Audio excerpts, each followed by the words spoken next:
these mason jars are absolutely lovely. Now this is my first time buying them at this size. I had another one, and now this one, the cover is a plastic cover. The one that I have right now is not a plastic cover, and what happened is that the cover began to rust, and I hardly use that mason jar at all because of that, right? And I never bought any again because of that cover being rusty, until I learned that there are plastic covers available. So I decided to get this one. This is a nice size. I like this size. I could probably put like my Milo, my teas, my sugar or something like that inside of here and put it in the fridge.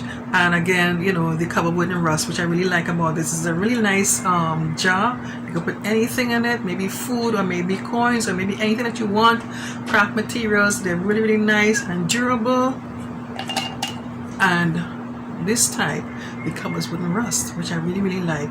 So I could probably use this same cover on the bottle that I have, or I may have to get a particular size if this doesn't fit on that particular jar. This is really, really nice. I really like them a lot. This set that I bought, there are 2 in this set. Highly recommend them.